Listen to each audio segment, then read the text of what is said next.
Hello दोस्तों, फिल्मी संगम channel पर आप सभी का स्वागत है। आज 50 के दशक की मशहूर अभिनेत्री, गायिका, नृत्यांगना व फिल्म निर्माता गीता बाली की 7वीं पुण्यतिथि है। 1965 में आज ही के दिन यानी कि 21 जनवरी 1965 को गीता बाली का महज 34 साल की उम्र में चेचक की बीमारी के चलते निधन हो गया था। आज की पीढ़ी तो चेचक की बीमारी से ज़्यादा वाकिफ ही नहीं होगी, क्योंकि उसके बाद इसका निदान आ गया और अब तो बच्चे के जन्म के साथ ही चेचक के टीके लग जाते हैं और चेचक की बीमारी बहुत कम फैल पाती है। इसलिए आज के लोग नहीं समझ पाएंगे कि चेचक कितनी भयानक बीमारी हुआ करती, पर उस ज़माने में चेचक एक भयानक बीमारी थी जिसके चलते उनका निधन हो गया था। आज हम गीता बाली की 7वीं पुण्यतिथि पर उन्हें भावभीनी श्रद्धांजलि के तौर पर इस वीडियो में उनके व्यक्तित्व, उनके जीवन व उनके अभिनय आदि कृतियों पर चर्चा करने जा रहे हैं। हम इस वीडियो में यह भी बताने वाले हैं कि मशहूर गायिका लता मंगेशकर और गीता बाली के जीवन में किस तरह की समानताएं रही हैं। 1950 के दशक में गीता बाली एक सितारा बन गई थी। उन्होंने अपने होने वाले जेठ राज कपूर के साथ फिल्म बावरे नैन में काम किया, तो वहीं अपने होने वाले ससुर पृथ्वीराज कपूर के साथ आनंद मठ में काम किया था। जब इन फिल्मों में इन्होंने अभिनय किया था, उस वक्त उन्हें नहीं पता था कि भविष्य में इस परिवार के साथ उनका कोई रिश्ता जुड़ने वाला है। बहरहाल यह दोनों ही फिल्में सफल रहीं और सभी जानते हैं कपूर परिवार में शादी के बाद फिल्में छोड़ने वाली अन्य अभिनेत्रियों के विपरीत बाली ने अपनी मृत्यु तक अभिनय करना जारी रखा था। वह किरार शर्मा के फिल्मों में हर तरह का किरदार निभाने को तैयार रहती थी। 1954 की बात है, जब गीता बाली ने निर्देशक किरार शर्मा के सामने बालक की तरह जिद करके बैठ गई थी कि उन्हें तो उनकी फिल्म रंगीन रातें में अभिनय करना है। इस फिल्म की शूटिंग शुरू हो चुकी थी। फिल्म में शम्मी कपूर, माला सिन्हा के अहम किरदार थे। निर्देशक किरार शर्मा परेशान हो गए कि अब क्या करें। किरार शर्मा ने गीता बाली को समझाया और बताया कि अब इस फिल्म में केवल हीरोइन के भाई का पुरुष किरदार के अलावा कुछ भी नहीं बचा, और वह भी कैमियो है। किरार शर्मा के साथ सभी को उम्मीद थी कि गीता बाली चुप हो जाएंगी और अपनी बाल हाथ छोड़ देंगी, क्योंकि वह पुरुष किरदार और कैमियो तो करने से रही। आखिर वह उस वक्त की मशहूर स्थापित अदाकारा जो थी। लेकिन गीता बाली ने कहा दिया कि वह हीरोइन की भाई का पुरुष किरदार निभाने को तैयार है। फिर उन्होंने नकली मूछें लगाकर पुरुष पोशाक पहनकर पूरी शूटिंग की और फिल्म में हीरोइन माला सिन्हा के भाई के रूप में वह नजर आई। उन्हें पर्दे पर देखकर किसी ने नहीं कहा कि वह पुरुष की बजाय महिला लग रही हैं। ऐसा उदाहरण कम से कम हिंदी फिल्म इंडस्ट्री में दूसरा कोई नहीं मिलता। बहुत कम लोगों को पता होगा कि गीता बाली के लिए हमेशा किरदार मायने रखता था। उन्होंने फिल्में चुनते समय कभी भी इस बात पर गौर नहीं किया कि उनका सह कलाकार कौन है। यह एक अलग बात है कि गीता बाली ने बतौर हीरोइन पृथ्वीराज कपूर, भारत भूषण, राज कपूर, शम्मी कपूर, गुरुदत्त, देवानंद, राजेंद्र कुमार सहित उन सभी दिग्गजों कलाकारों से अभिनय किया जो उस वक्त सक्रिय थे। बहुत कम लोगों को पता होगा कि गीता बाली के अंदर एक निर्देशक जैसी पारखी नजर थी। वह कलाकार को देखते ही समझ जाती थी कि इसके अंदर प्रतिभा है या नहीं है। इतना ही नहीं, वह तो यह भी किरदार देखकर समझ जाते कि इस किरदार में यह कलाकार लोकप्रिय होगा या नहीं, या यह किरदार इस कलाकार के निभाने से लोकप्रिय होगा या नहीं। उस वक्त राज कपूर प्रतिष्ठित हो चुके थे, मगर उनके छोटे भाई शम्मी कपूर का संघर्ष जारी था। शम्मी कपूर ने को एक दिन फिल्म तुम सा नहीं देखा में अभिनय करने का मौका मिला। इस फिल्म को साइन करने के बाद शम्मी कपूर ने गीता बाली से फिल्म की चर्चा करते हुए फिल्म की कहानी व अपना किरदार बताने के बाद कहा कि यदि यह फिल्म सफल नहीं हुई तो वह अभिनय से संन्यास लेकर कुछ दूसरा काम करने के बारे में सोचेंगे। इस पर गीता बाली ने उनसे कहा, तुम्हें ऐसा करने की जरूरत ही नहीं पड़ेगी, क्योंकि फिल्म तुम सा नहीं देखा से तुम स्टार बन जाओगे। और ऐसा ही हुआ था। इतना ही नहीं, 1964 की बात है। उन दोनों राजेश खन्ना मुंबई में वार्डन रोड स्थित भोला भाई देसाई मेमोरियल हॉल में नाटक की रिहर्सल किया करते थे। उन्हें रिहर्सल करते देख, उनकी तन्मयता को देख गीता बाली ने राजेश खन्ना से कहा था कि तुम एक दिन बहुत बड़े सुपरस्टार बनोगे। इतना ही नहीं, गीता बाली ने राजेश खन्ना के सामने अपनी फिल्म रानो में अभिनय का प्रस्ताव भी रखा था। बताया जाता है कि तब राजेश खन्ना अपने ज्योतिषी के पास पहुंचे। राजेश खन्ना के ज्योतिषी ने उन्हें बताया कि बॉलीवुड में तुमका कुछ होना ही नहीं है। बस इसी बात को ध्यान में रखकर राजेश खन्ना ने गीता बाली की फिल्म रानो में अभिनय करने से मना कर दिया था। तब उसी किरदार के लिए रानो में धर्मेंद्र को शामिल किया गया था। यह अलग बात है कि बाद में इस फिल्म की शूटिंग के दौरान ही 21 जनवरी 1965 को गीता बाली का निधन हो गया और फिल्म रानो कभी पूरी नहीं हुई। इस फिल्म के निर्देशक ने भी उस गीता बाली की चिता के साथ ही अपनी फिल्म के स्क्रिप्ट को जला दिया था और कहा था कि अब वह इस फिल्म को नहीं बनाएंगे, क्योंकि उनका मानना था कि इस फिल्म का जो किरदार है उसे गीता बाली के अलावा कोई निभा ही नहीं सकता। लेकिन गीता बाली ने राजेश खन्ना से उनके बारे में जो कुछ कहा था वह सच साबित हुआ। एक दिन राजेश खन्ना बॉलीवुड के सुपरस्टार बने थे। गीता बाली की 7वीं पुण्यतिथि पर जब हम गीता बाली के जीवन व करियर पर नजर डालते हैं तो उनके वास्तविक जीवन की कहानी भी उनकी श्वेत श्याम फिल्मों की पटकथा की तरह नजर आती है। उसने अपने परिवार, एक अंधे पिता करतार सिंह बाली, आंशिक रूप से बाहरी माँ, आंशिक रूप से बड़े भाई और एक बहन की मदद करने के लिए कक्षा 6 के बाद स्कूल की पढ़ाई छोड़ दी थी।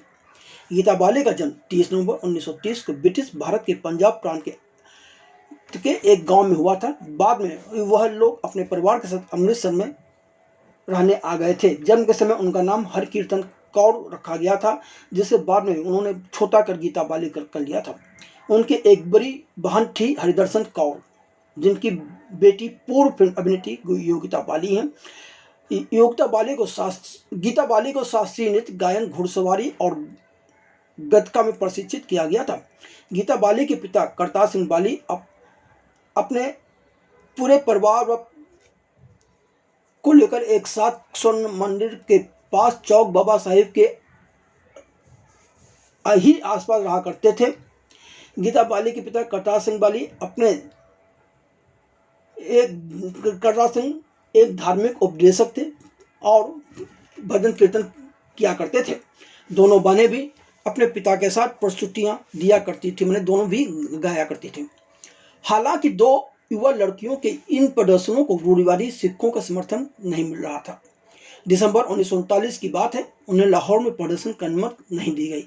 9 वर्षीय हरिकीर्तन यानी कि गीता बाली ने तब कसम खाई थी कि वह वापस आएंगी और इसी स्थान पर प्रदर्शन करेंगी, गीत गाएंगी, भजन गाएंगी।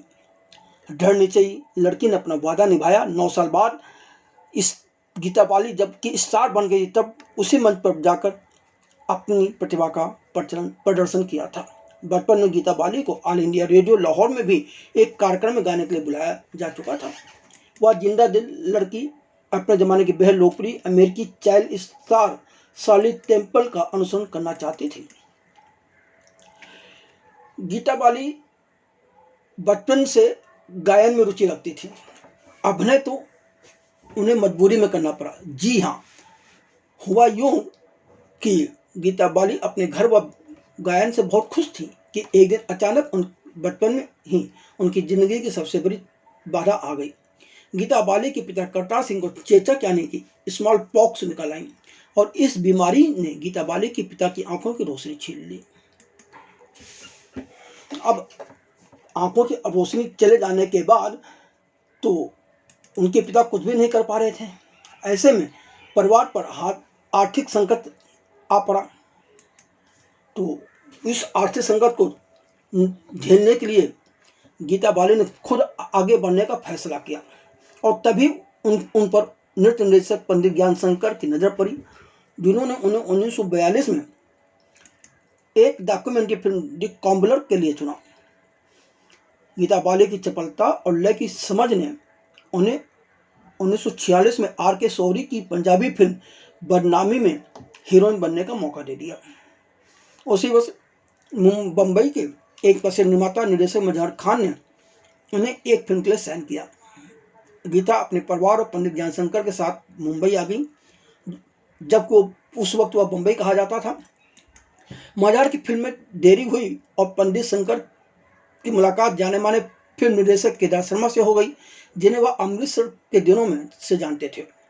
गीता पारंपरिक अर्थों में सुंदर तो नहीं थी, पर काफ़ी दुबली पतली थी, लेकिन केदार शर्मा को उनकी हास्य भावना और वाकपटु आँखों ने प्रभावित कर लिया। केदार शर्मा ने अपने भाई और स्टूडियो स्टाफ की इच्छा के विरुद्ध जाकर 1948 में गीता बाली को फिल्म सुहागरात के लिए महज 26,000 रुपये की मामूली रकम पर साइन किया था। यह फिल्म ब्लॉकबस्टर साबित हुई। उसके बाद तो केदार शर्मा ने उन्हें कई फिल्मों में दोहराया। वह बतौर अभिनेत्री 1942 से 1964 तक सक्रिय रही। 1960 के दशक में बाली एक सितारा बन गई। 1950 के दशक में बाली एक सितारा बन गई। उन्होंने अपने भाभी जेठ राज कपूर के साथ बावरे नैन में अभिनय किया। फिर 1952 में अपने होने वाले ससुर पृथ्वीराज कपूर के साथ आनंद मठ में काम किया और यह दोनों फिल्में ही सफल रहीं। गीता बाली को उनकी कॉमिक टाइमिंग और एक अभिनेत्री के रूप में उनकी रेंज के लिए व्यापक रूप से जाना जाता था। बाली की ऑन स्क्रीन जोड़ी सबसे अच्छी देव आनंद के साथ थी, जिनके साथ उन्होंने 1951 में बाजी, 1952 में जाल, 1954 में फेरी, फिर 1955 मिलाप, फरार और पॉकेट मार जैसी फिल्में की थी और यह सभी फिल्में सुपर डुपर हिट रही थी। फिल्म बच्चन के लिए तो उन्हें सर्वश्रेष्ठ अभिनेत्री का फिल्म फेयर पुरस्कार भी नामांकित किया गया था। बाली ने अपने पति शम्मी कपूर के साथ 1955 में मिस कोका कोला, 1956 में रंगीन रातें में अभिनय ही नहीं किया बल्कि इनमें गाना भी गाया था और 1957 फिल्म कॉफी हाउस जैसी फिल्मों में काम किया था। उनकी अन्य उल्लेखनीय फिल्मों थी दुलारी जो कि 1949 में आई थी, निशाना 1950 में आई, अलबेला 1951 में आई, अलबेली 1955 में आई, कभी नमक फिल्म 1955 में आई। उनकी आखिरी फिल्म 1963 में जब से तुम्हें देखा है रिलीज हुई थी। गीता बाली ने अपने दौर के तमाम लीड अदाकारों भारत भूषण, राज कपूर, राजेंद्र कुमार और देवानंद के साथ कई फिल्में की, मगर राजेंद्र कुमार के साथ रोमांस करने से मना कर दिया। बहुत कम लोगों को पता होगा कि फिल्म बच्चन में राजेंद्र कुमार ने गीता बाली के साथ अभिनय किया था, लेकिन उसके बाद गीता बाली के साथ उन्होंने फिल्मों में रोमांस करने से साफ साफ मना कर दिया था। आखिर ऐसा क्यों हुआ था, इस पर जानने से पहले हम ये बता दें कि उन दिनों राजेंद्र कुमार उन अभिनेताओं में से एक थे जिन्होंने 4 दशक के लंबे करियर में कई सुपरहिट फिल्में दी। उनके करियर में एक ऐसा भी वक्त आया था जब उनकी 6 से 7 फिल्में एक साथ सिनेमाघरों में लगी रहती थी। उनके स्टारडम को देखने के बाद कई अभिनेत्रियां उनके साथ काम करने की इच्छा रखती थी। हिंदी सिनेमा में राजेंद्र कुमार ने फिल्म पतंगा से शुरुआत की थी, लेकिन बतौर हीरो पहली बार वह वचन में ही नजर आए थे और इस फिल्म में राजेंद्र कुमार के साथ गीता बाली भी थी, मगर इस फिल्म में दोनों भाई बहन बने थे। फिल्म वचन के बाद राजेंद्र कुमार और गीता बाली ने कभी साथ में काम नहीं किया। फिल्म वचन करने से गीता बाली ने कई फिल्में इससे पहले कर चुकी थी। वचन में भी उनके अभिनय को लोगों ने खूब पसंद किया था। यही नहीं, इस फिल्म के लिए उन्हें फिल्म फेयर बेस्ट एक्ट्रेस के लिए नॉमिनेट भी किया गया था। इस फिल्म में वह राजेंद्र कुमार की बड़ी बहन बने थे। फिल्म की शूटिंग के दौरान राजेंद्र कुमार अपने किरदार में इस कदर डूब गए थे कि वह मन ही मन गीता को अपनी बहन मानने लगे थे। वहीं वचन के बाद गीता बाली एक्ट्रेस के साथ साथ फिल्म निर्माता भी बन चुकी थी, तो अपनी एक फिल्म के लिए राजेंद्र कुमार को अपने अपोजिट वह हीरो लेना चाहती थी, लेकिन राजेंद्र कुमार ने उनके इस ऑफर को बड़ी विनम्रता से ठुकराते हुए कहा था कि मैं आपको दिल से बहन मानने लगा हूं, ऐसे में मैं आपके साथ पर्दे पर रोमांस नहीं कर सकता। जी हाँ, यही एक सच्चाई है कि उन्हें जब बहन मान लिया था, उन्होंने उनके साथ फिल्मों में रोमांस करने से परहेज किया। आज की तारीख के कलाकार इस तरह की बातें नहीं सोचो क्योंकि वह रिश्तों में यकीन कब रखते हैं। खैर, 50 और 60 के दशक में कई ऐसे अभिनेता और अभिनेत्री रहे हैं जिनकी अदायगी के चर्चे आज भी लोग करना पसंद करते हैं, मगर उस काल में गीता बाली के अभिनय का कोई मुकाबला ही नहीं था। उस काल के निर्देशक व कलाकार भी गीता बाली की तारीफ करते नहीं थकते थे। जी हाँ, एक बार उस वक्त के मशहूर फिल्म निर्देशक केदार शर्मा ने गीता बाली की चर्चा करते हुए कहा था, मैं उन्हें हमारे महान कलाकारों में से एक मानता हूँ। उनके जैसा प्रदर्शन करने वाला कोई नहीं था। वह बहुमुखी प्रतिभा की धनी थी। जब उन्होंने फिल्म उद्योग में प्रवेश किया तो सभी ने उन्हें नकार दिया था, लेकिन मैंने उन पर विश्वास किया और वह स्टार बन गई। निर्देशक केदार शर्मा ने तो खैर गीता बाली के साथ कई फिल्में की, पर एक मशहूर अदाकारा मीना कुमारी ने भी एक बार गीता बाली को लेकर कहा था, वह भी सुन लीजिए। गीता बाली को लेकर मीना कुमारी ने कहा था, एक अभिनेत्री के रूप में गीता मुझसे अधिक निपुण है, उसका दायरा बहुत व्यापक है। और तो मशहूर अभिनेता अशोक कुमार ने एक बार कहा था, मैंने गीता बाली जैसी स्वाभाविक अभिनेत्री दूसरी नहीं देखी। किसी भी किरदार में उन्हें देखकर यह नहीं लगता कि वह एक्टिंग कर रही हैं। उनके साथ काम करने का मतलब बहुत बड़ी चुनौती का सामना करना होता है। खैर, मैंने उनके साथ काम किया है और मैं खुश हूँ कि मुझे उनके जैसी बेहतरीन अदाकारा के साथ अभिनय करने का अवसर मिला। आज़ादी के बाद नरगिस, मधुबाला, सुरैया, नलिनी जयवंत आदि धीर गंभीर किरदारों के जरिए छाई हुई थी, लेकिन उसी दौर में गीता बाली अदाकारी की शौक अंदाज लेकर उभरी थी। पंजाब की यह अल्हड़ चंचल बिंदास लड़की जो हर हाल में मस्त रहना जानती थी, उस दौर में हॉलीवुड की फिल्मों में जिस मासूम चुलबुलेपन के लिए रीटा हेवर्थ मशहूर थीं, उसी तरह गीता बाली भी अपनी स्वाभाविक अदाकारी के जरिए सभी के बीच आकर्षण का केंद्र बनी हुई थी। उन्हें तो लोग टॉमबॉय तक कहते थे। हीरो चाहे कोई भी हो, फिल्म की कामयाबी के लिए गीता बाली का नाम ही काफ़ी था। तभी तो गीता बाली ने भी कभी इस बात की परवाह नहीं की कि उनका सह कलाकार कौन है। गीता बाली पहली स्वाभाविक अभिनेत्रियों में से थी जिनकी शुरुआती इमेज टॉमबॉय की थी। जिंदा दिल, जोशपूर्ण और निर्भीक।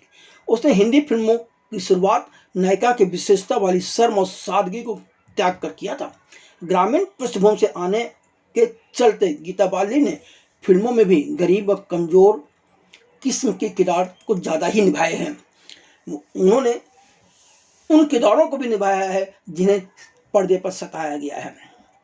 अद्वितीय माने जाने वाली अदाकारा गीता बाली 1949 में दुलारी, 1950 में नेके और बदी तथा निशान में मधुबाला जैसी शीर्ष अभिनेत्री के साथ काम किया। बारी बहन में सुरैया व लता मंगेशकर के साथ, जेलर में कमनी कौशल के साथ। हालांकि इन सभी फिल्मों में उनके शानदार अभिनय को ही लोगों ने याद किया। बहुत कम लोगों को पता होगा कि लता मंगेशकर और गीता बाली में काफ़ी समानताएं हैं। गीता बाली के पिता करतार सिंह बाली लोगों को धार्मिक उपदेश देने के साथ भजन कीर्तन गाया करते थे, तो वहीं लता मंगेशकर के पिता भी रंगमंच पर अभिनय करने के साथ साथ गायक थे। दोनों की परिवार की आर्थिक स्थिति कमजोर थी। लता मंगेशकर जब 13 साल की थी तब उनके पिता की मृत्यु हो गई। उसके बाद उनके पिता के दोस्त मास्टर विनायक की मदद से लता मंगेशकर को फिल्मों में अभिनय करने का और गाने का अवसर मिला और इस तरह उनके अभिनय करियर व गायन करियर की शुरुआत हुई थी। यह अलग बात है कि लता मंगेशकर ने 2-3 फिल्मों में अभिनय करने के बाद सिर्फ गायन पर ज़्यादा जोड़ दिया। तो वहीं गीता बाली की उम्र जब 12 साल की थी तब उनके पिता की चेचक की बीमारी के चलते आंखों की रोशनी चली जाने और घर पर आर्थिक विपत्ति आ जाने पर अभिनय का सहारा लेना पड़ा था। इतना ही नहीं, 1949 में लता मंगेशकर और गीता बाली ने सुरैया व अन्य कलाकारों के साथ फिल्म बड़ी बहन में अभिनय किया था। मज़ेदार बात यह है कि लता मंगेशकर ने अभिनय कम किया, गीत ज़्यादा गाए, तो वहीं बहुत ही कम उम्र में, बहुत ही छोटे अपने करियर में गीता बाली ने कुछ गाने गाए पर अभिनय ज़्यादा फिल्मों में किया। बहुत कम लोगों को पता होगा कि 75 फिल्मों में से गीता बाली ने सबसे ज़्यादा फिल्में देवानंद के साथ की थी। यूँ तो गुरदत्त की बतौर निर्देशक पहली फिल्म बाजी थी जिसे देवानंद ने बनाया था और इस फिल्म में देवानंद ने अपने साथ गीता बाली को हीरोइन लिया था। इस फिल्म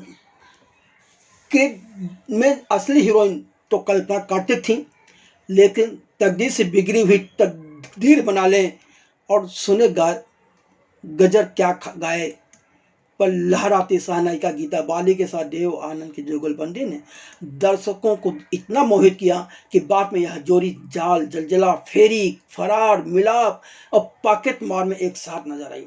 बतौर अभिनेता गुरदत्त की भी पहली फिल्म बाज की नायिका गीता बाली थी और बहुत कम लोगों को पता होगा कि इस फिल्म का निर्माण गुरदत्त के लिए गीता बाली ने ही किया था।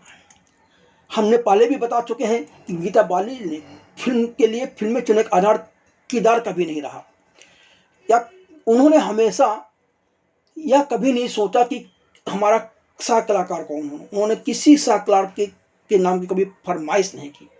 भगवान दादा के साथ अलबेला में उनकी जोड़ी ने जो धूम मचाई थी वह इस फिल्म के गीतों भोली सूरत दिल के खोते, शोला जो भड़के दिल मेरा भड़के, शाम ढले खिड़की तले, धीरे से आ जा रही अखियन में, और किस्मत की हवा कभी नरम कभी गरम में आज भी गूंजती है। उनकी दूसरी फिल्मों के गीत, ये रात ये चांदनी फिर कहाँ, चुप चुप खड़े हो जरूर कोई बात है, तो वहीं फिल्म जेलर का गीत हम प्यार में जलने वालों को, तो वहीं आज ही बस शुक्रिया फिल्म का गाना सारी सारी रात तेरी याद सताए, तो कंचन फिल्म का गीत चंदा मामा दौड़ के वह गीत है जो कि गीता बाली के सुनहरे दौर की कहानियां सुनाते रहते हैं। बचपन से ही तकलीफें झेलती रही गीता बाली के अंदर दूसरों की मदद करने की अजीब सी इच्छा जगी रहती थी।